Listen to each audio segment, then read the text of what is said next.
Welcome to Chandru maths. So territorial ஆர்மியோட notification பற்றி நான் லாஸ்ட் வீடியோவில் வந்து சொல்லியிருந்தேன். அந்த வீடியோவில் நிறைய பேர் கேட்டிருந்தது வந்து பார்த்தீங்கன்னா மெடிக்கல் ரிலேட்டடாக இருக்கக்கூடிய டவுட்டு தான். ஐ விஷன் எவ்வளோ இருக்கணும், அதுக்கப்புறம் இந்த ப்ராப்ளம் இருந்தால் ஓகேவா, அது இருந்தால் ஓகேவா அப்படிங்கிற நிறைய பேர் கேட்டிருந்தீங்க.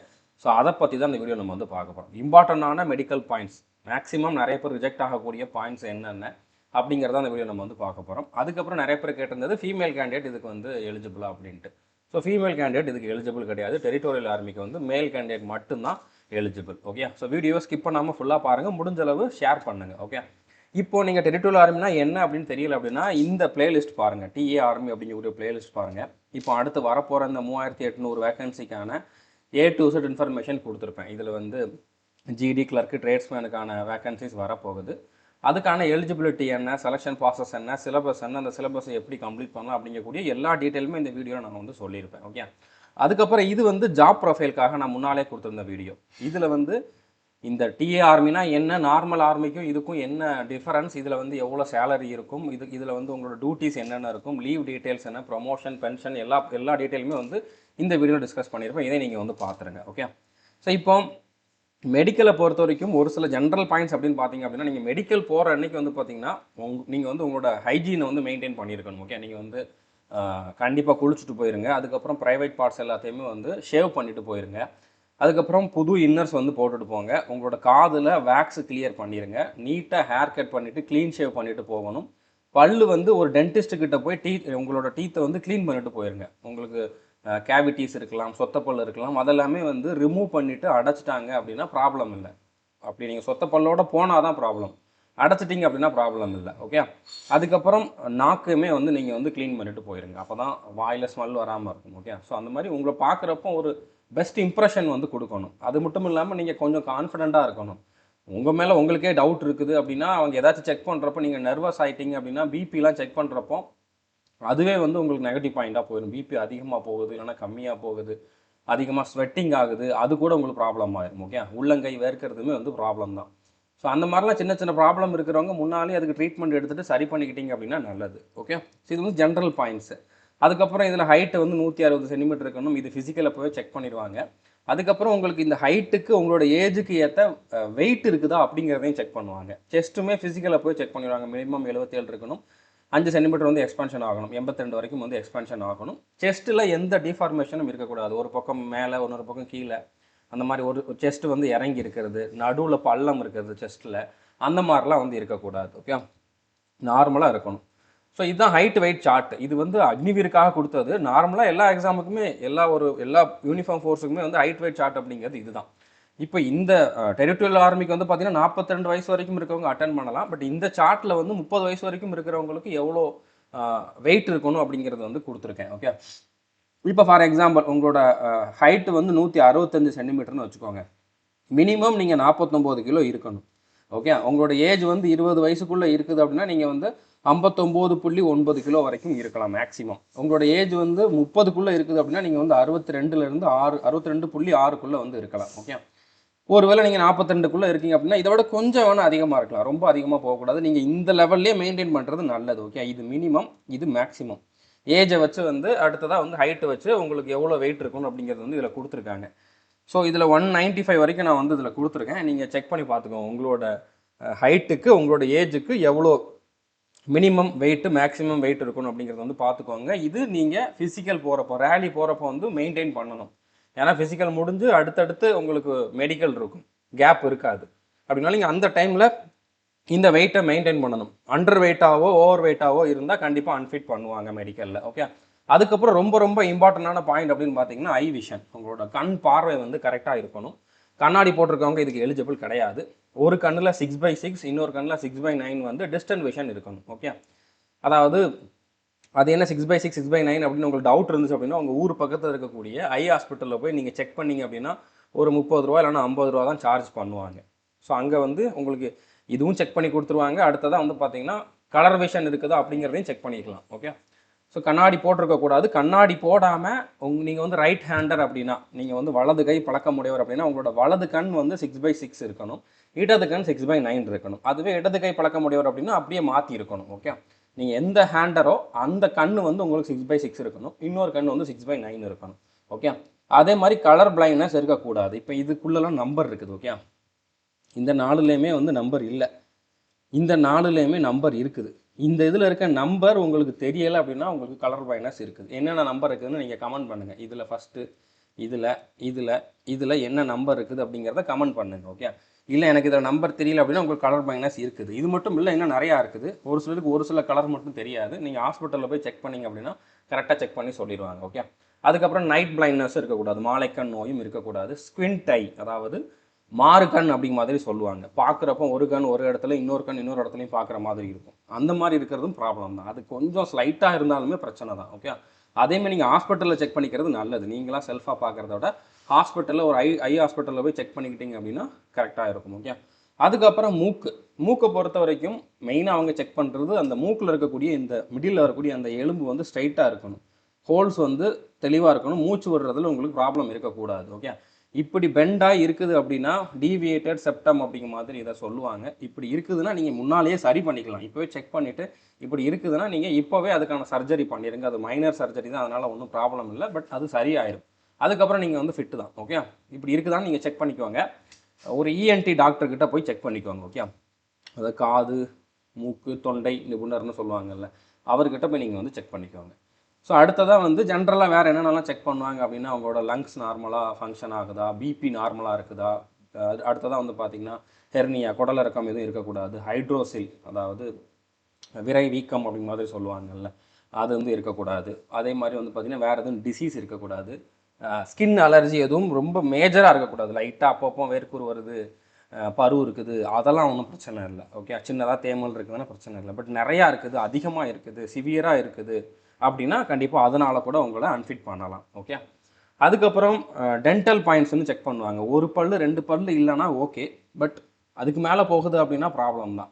அதுக்கப்புறம் சொத்தப்பல் அதிகமாக இருக்கக்கூடாது. அதெல்லாம் நீங்கள் வந்து க்ளீன் பண்ணிவிட்டு போயிட்டீங்க அப்படின்னா நல்லது. நீங்கள் மெடிக்கல் போகிறதுக்கு ஒரு 4 நாளுக்கு முன்னால் டென்டிஸ்ட்டுக்கிட்ட போனீங்க அப்படின்னா அவங்களே க்ளீன் பண்ணி அந்த சொத்தப்பலெல்லாம் வந்து அந்த சொத்தையாக இருக்கிறதெல்லாம் கொஞ்சம் ரிமூவ் பண்ணிவிட்டு அதில் வந்து ஃபில் பண்ணிடுவாங்க. ஓகே, ரீஃபில் பண்ணிடுவாங்க. ஸோ அப்படி பண்ணிங்கன்னா பிரச்சனை இல்லை. ஓகே, ஸோ பல்லை பொறுத்த வரைக்கும் பாயிண்ட்ஸ் தான், மினிமம் 14 பாயிண்ட்ஸ் வந்து இருக்கணும். அதுக்கு ஒவ்வொரு பல்லுக்கும் இத்தனை பாயிண்ட் அப்படிங்கிற மாதிரி இருக்குது. பல்லில் கேப் எவ்வளோ இருக்குது அப்படிங்கிறதெல்லாம் பார்ப்பாங்க. அதே மாதிரி முன்ன பின்ன இருக்கிறதுக்குமே பாயிண்ட் கொஞ்சம் கம்மி பண்ணுவாங்க. மற்றபடி அதனால் அன்ஃபிட்லாம் பண்ண மாட்டாங்க. உங்களோட பல்லு நல்லா ஸ்ட்ரென்த்தாக இருக்குது, உங்களுக்கு ஒரு குறிப்பிட்ட நம்பர் ஆஃப் பல் இருக்குது அப்படின்னா பிரச்சனை இல்லை. ஓகே, புரிஞ்சுட்டு நினைக்கிறேன். ஒரு பல் 2 பல் இல்லாட்டா கூட ப்ராப்ளம் இல்லை. ஓகே, ஸோ அதுக்கப்புறம் பல்லை நீங்கள் கண்டிப்பாக க்ளீன் பண்ணிட்டு போயிருங்க. அதே மாதிரி காது உங்களுக்கு நல்லா கேட்குதா அப்படிங்கிறத செக் பண்ணுவாங்க. 2 காதையும் தனித்தனியாக செக் பண்ணுவாங்க. காதில் அந்த ஜவ்வில் ஓட்டை எதுவும் இருக்கக்கூடாது, ஹோல் எதுவும் இருக்கக்கூடாது. அது இருந்தாலும் ப்ராப்ளம் தான். ஓகே, வேறு நோஸில் த்ரோட்டில் எதுவும் உங்களுக்கு இஷ்யூ இருக்கக்கூடாது. ஓகே, ஸோ பிளட் டெஸ்ட்டு எல்லாமே எடுத்து பார்ப்பாங்க, யூரின் டெஸ்ட்டும் எடுத்து பார்ப்பாங்க. அடுத்து கேரிங் ஆங்கிள் அப்படிங்கிறது ரொம்ப ரொம்ப இம்பார்ட்டண்டான பாயிண்ட். உங்கள் கை வந்து இப்போ இந்த எலும்புக்கும் இங்கே வர்ற இந்த எலும்புக்கும் ஒரு குறிப்பிட்ட ஆங்கிள் தான் மெயின்டைன் ஆகணும். இந்த ஆங்கிள். ஓகே, இந்த ஆங்கிள் வந்து ஒரு குறிப்பிட்ட ஆங்கிள் தான் இருக்கணும். ஸோ இது வந்து உள்பக்கமாகவோ இல்லைனா இந்த மாதிரி வெளிப்பக்கமாகவோ ரொம்ப அதிகமாக பெண்டாகி இருக்குது அப்படின்னா அது உங்களுக்கு பிரச்சனை தான். ஓகே, அதனாலையுமே வந்து அன்ஃபிட் பண்ணுவாங்க. இதை வந்து மெஷர் பண்ணுறதுக்கு அவங்கக்கிட்ட ஒரு எக்யூப்மெண்ட் இருக்கும். ஓகே, இப்போ 5 டிகிரிலேருந்து 15 டிகிரி வரைக்கும் இருக்குது அப்படின்னா ப்ராப்ளம் இல்லை. அதை நீங்கள் மெஷர் பண்ண முடியாது. அது கூட நீங்கள் டாக்டர்கிட்ட போனீங்கன்னா மெஷர் பண்ணி சொல்லுவாங்க. ஓகே, மேல் கேண்டிடேட்டை பொறுத்த வரைக்கும் இந்த மாதிரி இருந்துச்சுன்னா பிரச்சனை இல்லை. அடுத்ததாக ஃப்ளாட் ஃபுட்டுக்குமே நிறைய பேர் வந்து அன்ஃபிட் பண்ணியிருக்காங்க. ஃப்ளாட் ஃபுட்னா இந்த மாதிரி பாதம் வந்து தட்டையாக இருக்கிறது. ஓகே, இப்போ நீங்கள் தண்ணியில் காலை வச்சுட்டு தரையில் வச்சிங்க அப்படின்னா இந்த மாதிரி தடம் விழுது அப்படின்னா ப்ராப்ளம் இல்லை. இப்படி ஃபுல்லாக விழுது, இந்த இடத்துல வந்து உங்களுக்கு கேப்பே இல்லை, இந்த மாதிரி கேப் இல்லாமல் இப்படி ஃபுல்லாக வந்து விழுது அப்படின்னா உங்களுக்கு ஃப்ளாட் ஃபுட் இருக்குது அப்படின்ட்டு அர்த்தம். இதையுமே நீங்கள் முன்னாலேயே பார்த்து இதுக்கான ட்ரீட்மெண்ட் எடுத்தீங்க அப்படின்னா சரி பண்ணிக்கலாம். ஓகே, நீங்கள் இதுக்குன்னு டாக்டர்கிட்ட போனீங்க அப்படின்னா இதுக்குன்னு அவங்க என்ன பண்ணணும், இதுக்குன்னு தனியாக செருப்பு கூட கொடுப்பாங்க. அதை நீங்கள் வந்து யூஸ் பண்ணிங்க அப்படின்னாலே சரியாகிடும். ஓகே, முன்னாலே இதெல்லாம் சரி பண்ணக்கூடிய ப்ராப்ளம் தான். ஓகே, பட் நீங்கள் மெடிக்கல் போகிறப்ப இப்படி இருக்குது அப்படின்னா கண்டிப்பாக உங்களை அன்ஃபிட் பண்ணுவாங்க. அடுத்து நாக்னி, முட்டி தட்டுறது அப்படி மாதிரி சொல்லுவாங்க. ஓகே, இந்த மாதிரி தட்டுது அப்படின்னா ப்ராப்ளம் தான். ஓகே, ஸ்ட்ரைட்டாக இருக்குது அப்படின்னா பிரச்சனை இல்லை. அதே மாதிரி இந்த மாதிரி வளைஞ்சிருக்குது அப்படின்னாலும் பிரச்சனை தான். ஓகே, இது பவுலுக்கு அப்படி மாதிரி சொல்லுவாங்க, இது நாக்னி, இப்படி தட்டுறது. ஓகே, ஸோ நார்மலாக இருக்கணும். லைட்டாக டச் ஆகுறதுலாம் பிரச்சனை இல்லை. ஓகே, இப்படி ரொம்ப பெண்டாக இருக்குது பார்த்தாலே தெரியும். ஓகே, இல்லைனா ரொம்ப இந்த பக்கம் வெளிப்பக்கமாக பெண்டாக இருக்குது அப்படிங்கிறதான் பிரச்சனை. நீங்கள் வந்து ஸ்ட்ரைட்டாக நிற்கிறப்போ லைட்டாக முட்டு தட்டுது அப்படிங்கிறதெல்லாம் ப்ராப்ளம் இல்லை. ஓகே, ஸோ புரிஞ்சுருக்குன்னு நினைக்கிறேன். ஸோ அடுத்ததாக வந்து வெரிகோஸ் வெயின். இது வந்து நரம்பு சுருண்டு இருக்கும். இப்போ நிறையா லோடு தூக்குறவங்க, அதுக்கப்புறம் நின்றுக்கிட்டே வேலை பார்க்குறவங்களுக்குலாம் பார்த்தீங்க அப்படின்னா இந்த மாதிரி அவங்களோட காலில் நரம்பு சுருண்டு இருக்கும். இது வந்து ரொம்ப சிவியராக இருக்கிறது. பட் இது லைட்டாக இருந்தாலுமே பிரச்சனை தான். நரம்பு வெளியில் தெரிகிறது ப்ராப்ளம் இல்லை, அந்த தெரிகிற நரம்பு சுருண்டு இருக்கக்கூடாது. அதை நீங்கள் தடவி பார்த்தீங்கன்னா தெரியும். இதுக்கு வந்து என்ன பண்ணுவாங்க அப்படின்னா ஒரு 20 வாட்டி ஜம்ப் பண்ண சொல்லிவிட்டு அப்படியே எக்கி நிற்க சொல்லுவாங்க, டோவில் நிற்க சொல்லுவாங்க. அப்படி நிற்கிறப்போ உங்களுக்கு வெரிகோஸ் வெயின் இருக்குது அப்படின்னா கிளியராக தெரிஞ்சிடும். சின்னதாக இந்த இடத்துல வந்து ஒரு நரம்பு தெரியுது அப்படிங்கிறதெல்லாம் பிரச்சனை இல்லை. ஆனால் அந்த நரம்பை தொட்டு தடவி பார்க்குறப்போ அது சுருண்டு இருக்குது அப்படின்னா ப்ராப்ளம் தான். மைல்டாக வெரிகோஸ் வெயின் இருந்தாலும் பிரச்சனை தான். ஓகே, அப்படி இருக்குதுன்னா நீங்கள் முன்னாலே அதுக்கு ட்ரீட்மெண்ட் எடுத்து சரி பண்ணுறதுக்கு பாருங்கள். ஓகே, ஏன்னா இதெல்லாம் இப்போ நான் சொல்கிற எல்லா ரீசனுமே உங்களுக்கு மைல்டாக இருந்தாலும் ட்ரைனிங் அப்போ அது இன்னும் டெவலப் ஆகி உங்களுக்கு அது பிரச்சனையாயிரும். ஸோ உங்களாலையும் ட்ரைனிங் பண்ண முடியாது, ஒரு மேன் பவர் வேஸ்ட் ஆகும், ஆர்மிக்கும் அது தேவையில்லாத செலவு.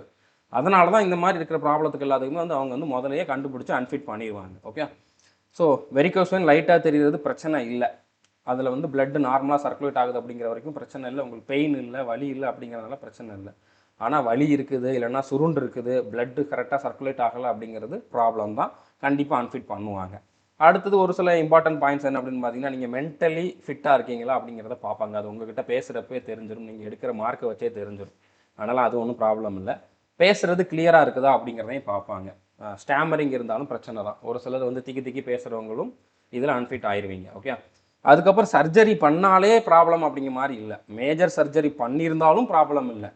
அதுக்கப்புறம் இப்போ நீங்கள் நார்மலாக இருக்கீங்க அப்படின்னா எந்த பிரச்சனையும் இல்லை. இப்போ எனக்கு வந்து கை உடஞ்சிருந்துச்சு, அதில் பிளேட் வச்சுருந்தாங்க, ஸ்க்ரூ போட்டிருந்தாங்க, அது போட்டிருந்ததை ரிமூவ் பண்ணிட்டாங்கன்னா பிரச்சனை இல்லை. இப்போவும் பிளேட் இருக்குது, ஸ்க்ரூ இருக்குது அப்படின்னா ப்ராப்ளம். ஓகே, ஸோ என்ன சர்ஜரி பண்ணியிருந்தாலும் இப்போ அந்த இடம் நார்மலாக ஃபங்க்ஷன் ஆகுது, ஸ்டிச்சிங் இருந்தாலும் நார்மலாக ஃபங்க்ஷன் ஆகுது அப்படின்னா ப்ராப்ளம் இல்லை. ஓகே, அவங்களுக்கு டவுட் இருந்தால் திரும்ப அதை ஸ்கேன் பண்ணி பார்ப்பாங்க. அந்த பர்டிகுலர் இடத்த மட்டும் ஸ்கேன் பண்ணியோ எக்ஸ்ரே எடுத்தோ பார்ப்பாங்க. எதுவும் ப்ராப்ளம் இல்லை அப்படின்னா உங்களை வந்து ஃபிட் பண்ணிடுவாங்க. அடுத்து டேட்டூ போட்டிருந்தா அன்ஃபிட் பண்ணிடுவாங்க. சின்னதாக இருக்குது, ஒரு சில இடத்துல இருக்கிறத மட்டும் அலோவ் பண்ணுவாங்க. பட் எங்கே இருந்தாலும் நீங்கள் அதை ரிமூவ் பண்ணுறது நல்லது. நான் டேட்டூ தெரியாமல் போட்டுட்டேன் அப்படிங்கிறவங்க வேறு வழியே இல்லை அப்படிங்கிற மாதிரிலாம் இல்லை. நீங்கள் அதை லேசர் ட்ரீட்மெண்ட் மூலமாக ரிமூவ் பண்ணிக்கலாம். அதுவும் ஒரு வாட்டி போன உடனே ரிமூவ் ஆகாது, 2 வாட்டி 3 வாட்டி போகணும். அதுக்கு 2 மாதம் 3 மாதம் டைம் ஆகும். அதனால் இப்போவே உங்களுக்கு நீங்கள் டேட்டூ போட்டிருக்கீங்க அப்படின்னா ரிமூவ் பண்ணிடுறது நல்லது. டாக்டர்கிட்ட போய் லேசர் ட்ரீட்மெண்ட் மூலமாக ரிமூவ் பண்ணுங்கள். நானே சூடு வச்சுக்கிறேன் அதனால் ஒன்றும் ப்ராப்ளம் இல்லையான்னு கேட்டிங்கன்னா அதனால் கூட ப்ராப்ளம் வரலாம். ஓகே, ஸோ நீங்கள் டாக்டர்கிட்ட போய் ரிமூவ் பண்ணாலும் அதில் சின்னதாக தழும்பு இருக்கும், அந்த தீப்பட்ட காயம் மாதிரி தழும்பு இருக்கும், அதனால் பிரச்சனை இல்லை. அதுக்கப்புறம் சூசைடல் மார்க், ஒரு சிலர் வந்து கையில் வந்து பிளேடிட்டு கிழிச்சிருப்பாங்க, நிறையா கிழிச்சிருப்பாங்க. அந்த மாதிரி இருந்தாலும் நீங்கள் மென்டலி ஸ்டேபிள் இல்லை அப்படிங்கிற மாதிரி நினச்சிக்கிட்டு உங்களை அன்ஃபிட் பண்ணுறதுக்கும் அதிகமான வாய்ப்பு இருக்குது. ஓகே, புரிஞ்சுருக்குன்னு நினைக்கிறேன். ஸோ முக்கியமாக ரிஜெக்ட் ஆகிறது இந்த மாதிரி ரீசனுக்காக தான். ஃப்ளாட் ஃபுட்டுக்கு, நாக்னி, கண் பார்வை சரியில்லாதது, வெயிட் அதிகமாக கம்மியாக இருக்கிறது, பல்லில் ப்ராப்ளம் இருக்கிறது, ஸ்கின் டிசீஸ், மேஜரான டிசீஸ் இருக்கிறது, ஹெர்னியா குடலிறக்கம், அடுத்து பைல்ஸ் இருக்கிறது. பைல்ஸ் இருந்தாலும் பிரச்சனை தான், அதையும் நீங்கள் முன்னாலே சரி பண்ணிட்டீங்க அப்படின்னா ப்ராப்ளம் இல்லை. இப்போ தான் ஸ்டார்டிங் ஸ்டேஜ், நார்மலாக தான் இருக்குது அப்படின்னாலும் ப்ராப்ளம் தான், இருக்குதுனாலே ப்ராப்ளம் தான். ஓகே, ஏன்னா நீங்கள் ட்ரைனிங் பண்ணுறப்போ பாடி ரொம்பவே ஹீட் ஆகும். ஸோ பைல்ஸ் இருந்தால் அது இன்னும் உங்களுக்கு சிவியர் ஆயிரும். கண்டிப்பாக அது இனிமேல் ப்ராப்ளம் வந்து உங்களுக்கு கிரியேட் பண்ணும். அப்படின்னால நார்மலாக இருந்தாலும் பிரச்சனை தான், இருந்தாலே பிரச்சனை தான். ஓகே, ஸோ புரிஞ்சுருக்குன்னு நினைக்கிறேன். முடிஞ்சளவு இந்த வீடியோவை ஷேர் பண்ணுங்கள். இதே வீடியோவில் இருக்க கண்டென்ட்டை நான் ஒரு 15 ரீல்ஸ் மாதிரி போட்டிருந்தா இன்னும் வியூஸ் வந்திருக்கும், இன்னும் சப்ஸ்கிரைபர் வந்திருப்பாங்க. பட் எனக்கு அதுக்கு டைம் இல்லை. நான் உங்களையுமே வந்து ஒரே வீடியோவில் உங்களுக்கு தேவையான இன்ஃபர்மேஷனை கொடுக்கணும் அப்படின்னு நினச்சனால டக்குன்னு கொடுத்துட்டேன். ஸோ இந்த மாதிரி நம்ம ஃபுல்லாக கொடுக்குறத நிறைய பேர் ஃபாலோ பண்ணல. இன்ஸ்டாவில் சும்மானாலும் நம்ம போடுறதையே காப்பி அடித்து சின்னதாக 2-3 ரீல்ஸாக பண்ணி போட்டாங்கன்னா அதுக்கு நிறையா வியூஸ் வருது. வியூஸ் வர்றதுனால தப்பு இல்லை, பட் கரெக்டான ஒரு சோர்ஸை நிறைய பேர் ஃபாலோ பண்ணுறது இல்லை அப்படிங்கிறது தான் என்னோட பாயிண்ட் ஆஃப் வியூ. ஓகே, முடிஞ்ச அளவு நீங்கள் ஷேர் பண்ணுங்கள், சப்போர்ட் பண்ணுங்கள். All the best, thank you.